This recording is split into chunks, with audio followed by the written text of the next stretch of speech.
Ali's a savage. He's an animal. He's a different breed of person. He's not like us. Today we'll take a look at legendary boxers talking about how great Muhammad Ali was. Mike Tyson. Muhammad Ali had retired in 1981, 4 years after his retirement came Iron Mike. But back then, he was a young boxer who idolized Ali, and he rose to the top within 3 years. You're a real champ. Who would have won if you fought this man in your prime? I was a dancing master. Yeah, you were a dancer. You moved. I wasn't that powerful. I was so fast. Uh-huh. If he hit me,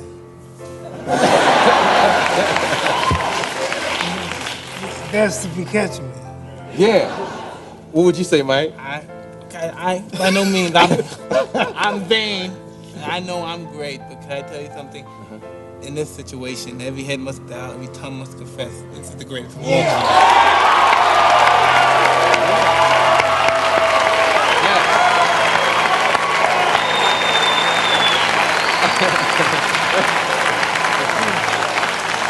We can be modest, humble, and nice.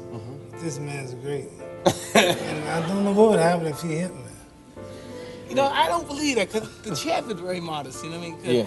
I seen him in the ring with killers. I've seen him in there with killers, like Foreman, Shavers, guys that hit much harder than I. Yeah. And, you know, he takes these guys' greatest punches, and that's what made him such a champion. I mean, even though I heard him say he didn't believe, he must have believed it, because that's why, from watching Ali, gave me the great deal of confidence and deep down in the belief, to believe there's no man in this planet could beat me.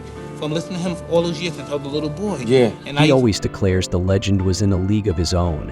When Mike was younger, who did he want to be like? Who did he aspire to be? I wanted to be, no, it's interesting you say I didn't want to be like Muhammad Ali, because where I came from, Muhammad Ali didn't come from the world I came from. I came from filth and scum and sewage.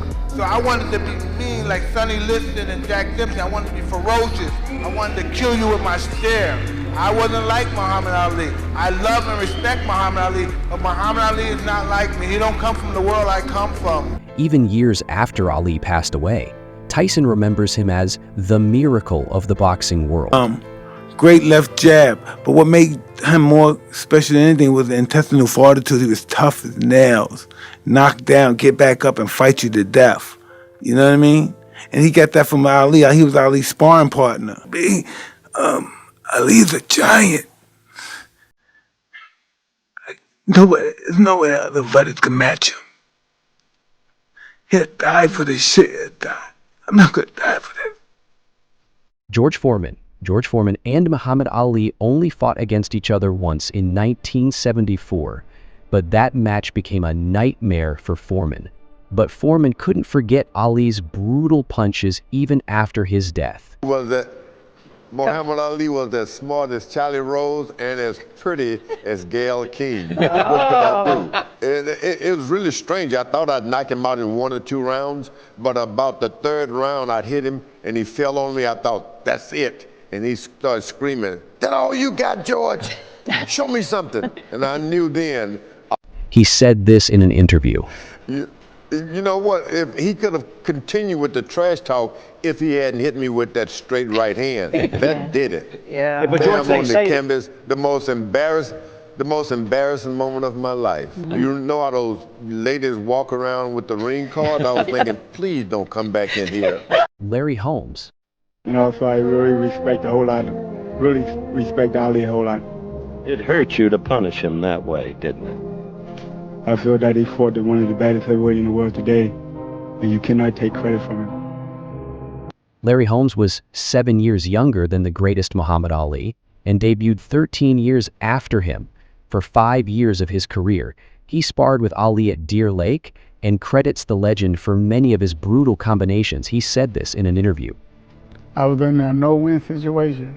That's what I said then, I say it now. And then I told the referee, stop this fight. Don't let this man take the fight. And he says to me, shut up and box.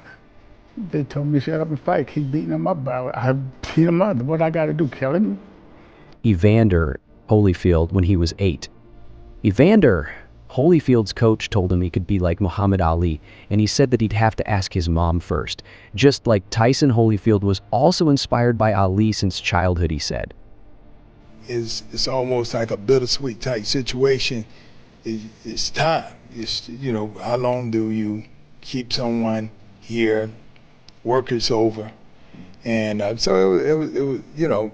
But it's the legacy that he actually left. Is I guess the most important thing, because you know, when you talk about strength, when you talk about faith, that means that you're taking a chance to get embarrassed.